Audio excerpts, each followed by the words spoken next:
नमस्कार दोस्तों, मैं राजेंद्र कुमार टेक्निकल नॉलेज में आपका स्वागत करता हूं। आज हम सस्पेंशन सिस्टम के बारे में जानेंगे तथा सस्पेंशन सिस्टम को डिटेल में समझेंगे।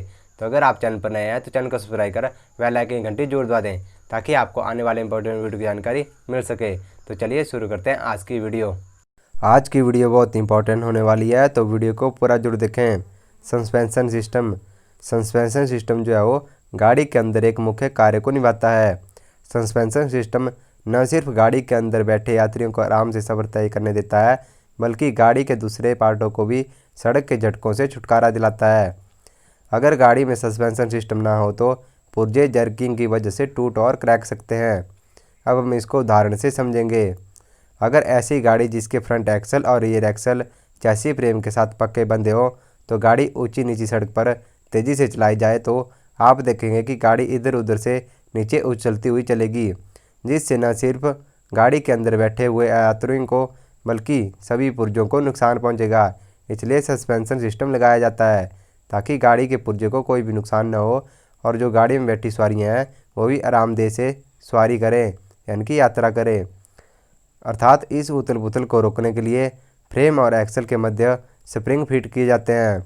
आमतौर पर लीफ स्प्रिंग ही फिट किए जाते हैं, लेकिन उन कारों में जिनके अंदर इंडिपेंडेंट सस्पेंशन सिस्टम है उनमें कॉइल स्प्रिंग का प्रयोग किया जाता है ताकि गाड़ी के उथल पुथल को रोका जा सके। अब हम जानेंगे basic function of suspension system, यानी कि सस्पेंशन सिस्टम के मुख्य कामों के बारे में जानेंगे। तो सस्पेंशन सिस्टम यात्री को आराम से बगैर झटके से सफ़र को तय करने में मदद करता है तथा सस्पेंशन सिस्टम यात्रियों के लिए कुशन का काम करता है तथा यह रोड शॉक्स को भी ख़त्म करता है ताकि पुर्जों को टूटने से बचाया जा सके तथा यह बॉडी के लेवल को भी सीधा रखता है तथा यह गाड़ी तथा टायर के द्वारा सड़क पर पूरा कॉन्टैक्ट बनाने में भी मदद करता है। अब हम जानेंगे टाइप्स ऑफ सस्पेंशन सिस्टम। तो मोटर गाड़ियों में कई प्रकार के सस्पेंशन सिस्टम प्रयोग में लाए जाते हैं, जिनके बारे में हम जानेंगे। तो पहला है कन्वेंशनल लीफ स्प्रिंग तथा उसके बाद है इंडिपेंडेंट सस्पेंशन सिस्टम तथा एयर सस्पेंशन सिस्टम और हाइड्रोस्टैटिक सस्पेंशन सिस्टम व रबर स्प्रिंग सस्पेंशन सिस्टम। पहले हम जानेंगे लीफ स्प्रिंग के बारे में। तो स्टील की पत्तियों के बने हुए लीफ्स सेंटर बोल्ट द्वारा एक दूसरे के साथ बंधे जाते हैं और साइडों में क्लैंप, जिनको कि रिबाउंड कहते हैं, यानी कि रिबाउंड क्लिप कहते हैं, इसके द्वारा ये जकड़े जाते हैं ताकि वो अपनी पोजीशन में ही रहें, यानी कि लीफ स्प्रिंग जो है अपनी पोजीशन में ही रहें, इसलिए ये जकड़े जाते हैं रिबाउंड क्लिप द्वारा। ऊपर वाले स्प्रिंग को मेन लीफ स्प्रिंग कहते हैं, जिसके दोनों सिरों को गोल घुमाया जाता है, जिसे आई होल कहते हैं। ये आई होल स्प्रिंग पिन द्वारा फ्रेम में लगे ब्रैकेट में जोड़ी जाती है। आई होल में के अंदर ब्रोंज का बुश लगा रहता है और स्प्रिंग पिन के अंदर सुराख करके ग्रीस निप्पल द्वारा बुश को लुब्रिकेट किया जाता है ताकि ये अच्छे से चले और लुब्रिकेट भी हो। लीफ स्प्रिंग असेंबली को सेंटर में यू बोल्ट द्वारा फ्रंट एक्सल से बांधा जाता है तथा दूसरा हिस्सा साइकिल द्वारा फ्रेम से जुड़ा रहता है। अब हम जानेंगे टाइप्स ऑफ लीफ स्प्रिंग के बारे में, यानी कि लीफ स्प्रिंग की किस्मों के बारे में जानेंगे। तो लीफ स्प्रिंग कई प्रकार के मोटर गाड़ियों में फिट किए जाते हैं, जैसे कि semi elliptical spring, quarter elliptical spring, 3/4 elliptical spring, transverse spring, fully elliptical spring. पहले हम जानेंगे सेमी इलेप्टिकल स्प्रिंग के बारे में। तो सेमी इलेप्टिकल स्प्रिंग ही ज़्यादातर गाड़ियों में प्रयोग किए जाते हैं। ये पहले मोटर कारों में आगे और पीछे इसी प्रकार से फिट किए जाते थे, लेकिन आजकल केवल पिछले एक्सल पर ही फिट किए जाते हैं, जबकि आगे वाले एक्सल पर इंडिपेंडेंट सस्पेंशन सिस्टम लगा दिया जाता है, जिसमें कि कॉइल स्प्रिंग लगे रहते हैं आगे वाले हिस्से में। लेकिन ट्रकों में आगे और पीछे दोनों तरफ इसी टाइप के स्प्रिंग लगे रहते हैं। अब हम जानेंगे क्वार्टर इलेप्टिकल स्प्रिंग के बारे में। तो यह पहले ज़मानों में छोटी कारों में अगले और पिछले एक्सल में लगाए जाते थे। इसमें आधा स्प्रिंग उल्टा फिट किया जाता था और उसे बोल्ट द्वारा चैसी फ्रेम से बांधा जाता था, तो उसे हम क्वार्टर इलेप्टिकल स्प्रिंग कहते हैं। अब हम जानेंगे 3/4 इलेप्टिकल स्प्रिंग के बारे में। तो इस सिस्टम में सेमी इलेप्टिकल और क्वार्टर दोनों को मिलाया गया है, उसे हम 3/4 इलेप्टिकल स्प्रिंग कहते हैं। अब हम जानेंगे ट्रांसवर्स स्प्रिंग के बारे में। तो इसके अंदर स्प्रिंग की एक आई साइकिल द्वारा एक्सल से जुड़ी रहती है, जबकि सेंटर में यह चैसी के साथ बोल्ट किया जाता है और स्प्रिंग की दूसरी आई एक्सल से जुड़ी रहती है। ऐसे स्प्रिंग रोड शॉक्स को अच्छी तरह ख़त्म कर लेते हैं, उसे हम ट्रांसवर्स स्प्रिंग कहते हैं। अब हम जानेंगे फुली इलिप्टिकल स्प्रिंग के बारे में। तो इसके अंदर दो सेमी इलिप्टिकल स्प्रिंग एक दूसरे के ऊपर जुड़े रहते हैं। पहले ज़मानों में ये कारों में प्रयोग किए जाते थे। एक्सेल की अलाइनमेंट ठीक न रखने के कारण ये आजकल प्रयोग में नहीं लाए जाते हैं। अब हम जानेंगे हेल्पर स्प्रिंग के बारे में। तो इसमें 6 या 7 पट्टे स्प्रिंग असेंबली के ऊपर आई बोर्ड द्वारा बांधे जाते हैं। ये सिर्फ पिछले एक्सेल पर ही लगते हैं और बस या ट्रकों में लगाए जाते हैं। अब हम जानेंगे साइकिल के लगाने के बारे में। तो जब गाड़ी पर भार पड़ता है तो स्प्रिंग के फ्लैट होने के कारण उसकी लंबाई बढ़ जाती है। चाहे यह भार ऊपर से चैसी पर डाला जाए या फिर जंप लगने से एक्सेल ऊपर उठ जाए, हर स्थिति में स्प्रिंग लीफ की लंबाई बढ़ जाएगी।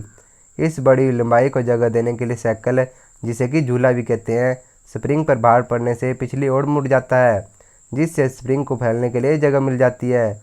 तो उसे हम साइकिल कहते हैं। अब हम जानेंगे कॉइल स्प्रिंग के बारे में। तो कॉइल स्प्रिंग अच्छी तरह स्टील के बने होते हैं तथा कॉइल स्प्रिंग इंडिपेंडेंट सस्पेंशन में प्रयोग में लाए जाते हैं। अब हम जानेंगे इनके लाभ के बारे में। तो कॉइल स्प्रिंग वजन में हल्के होते हैं तथा ये लीफ स्प्रिंग की तुलना में कम स्थान घेरते हैं तथा इसका स्प्रिंग एक्शन अच्छा होता है, क्योंकि स्प्रिंग की तरह इनमें कोई भी आपस में घर्षण नहीं होती।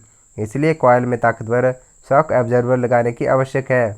अब हम जानेंगे इंडिपेंडेंट सस्पेंशन सिस्टम के बारे में। तो अभी तक लीफ स्प्रिंग सस्पेंशन सिस्टम के बारे में हमने जाना।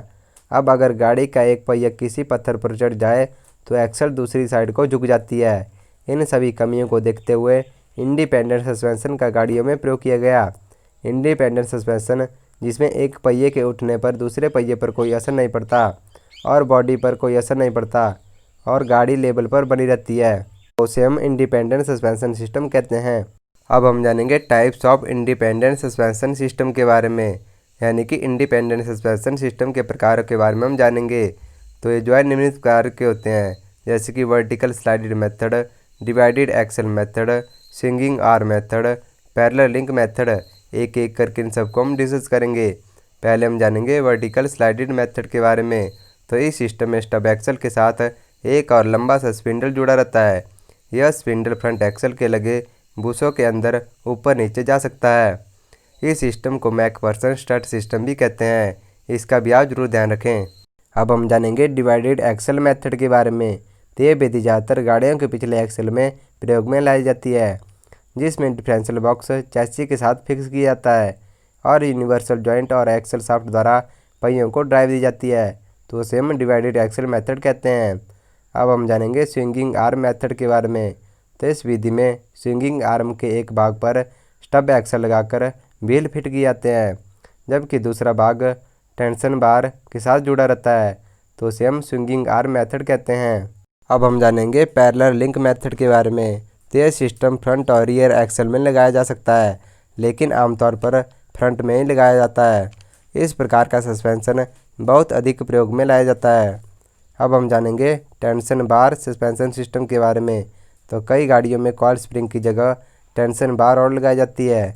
इसमें अपर और लोअर आर्म के बीच स्प्रिंग नहीं होता, बल्कि इसके अंदर शॉक एब्जॉर्बर फिट किया जाता है। स्प्रिंग का काम टेंशन बार से लिया जाता है, जो नीचे लगे लोअर आर्म के साथ बंधी रहती है। तो उसे हम टेंशन बार सस्पेंशन सिस्टम कहते हैं। अब हम जानेंगे एयर स्प्रिंग सस्पेंशन सिस्टम के बारे में। तो एयर स्प्रिंग सस्पेंशन सिस्टम विदेशों की गाड़ियों में काफ़ी प्रचलित हो रहा है। इस सिस्टम में कुछ नबी तुली कंप्रेस हवा की मात्रा एक चैम्बर में भरी जाती है और डायफ्राम और हाइड्रोलिक प्रेशर द्वारा इस कंप्रेस हुई हवा का प्रेशर घटाया वो बढ़ा जाता है। इसे हम एयर स्प्रिंग सस्पेंशन सिस्टम कहते हैं। अब हम जानेंगे हाइड्रोस्टेट सस्पेंशन सिस्टम के बारे में। तो हाइड्रोस्टेट सस्पेंशन सिस्टम बाहर के देशों में काफ़ी प्रचलित है। अभी तक हमारे देश में इसे लागू करने की कोई भी संभावना नहीं है, फिर भी हम इसके बारे में जान लेते हैं। तो इस सिस्टम में 4 यूनिट चारों पहियों में लगे रहते हैं। अगर गाड़ी का एक पहिया पत्थर पर चढ़ जाता है तो पहिए के उठने के कारण उसमें लगे यूनिट तरल पदार्थ प्रेस होकर दूसरे यूनिट में पहुंच जाएगा, जिससे उसकी लेवल जो है ऊंचा उठ जाएगा। इस तरह गाड़ी का लेवल भी सीधा रह पाता है। तो उसे हम हाइड्रोस्टेट सस्पेंशन सिस्टम कहते हैं। अब हम जानेंगे रबड़ स्प्रिंग सस्पेंशन सिस्टम के बारे में। तो रबड़ स्प्रिंग सस्पेंशन सिस्टम विदेशों में काफ़ी प्रचलित है, क्योंकि यह जगह कम घेरता है। इसमें किसी किस्म की आवाज़ पैदा नहीं होती। यह वजन में हल्का होता है और साथ में काम करने भी अच्छा माना गया है। अब हम जानेंगे सस्पेंशन सिस्टम से एग्जाम में क्या क्या क्वेश्चन पूछे जाते हैं।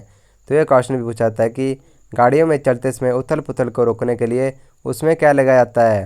तो ये जो है वो सस्पेंशन सिस्टम लगाया जाता है गाड़ियों की उथल पुथल को रोकने के लिए। यह क्वेश्चन पूछा जाता है कि गाड़ियों में लगे सस्पेंशन सिस्टम के कोई दो कार्य बताइए।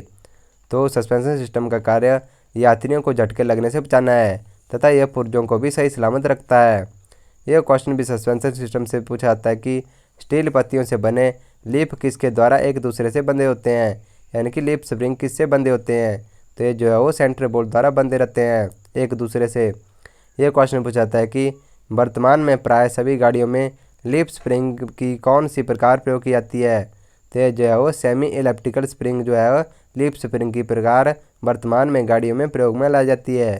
यह क्वेश्चन पूछा जाता है कि पहले छोटी कारों में अगले व पिछले एक्सलों में कौन से स्प्रिंग लगाए जाते हैं।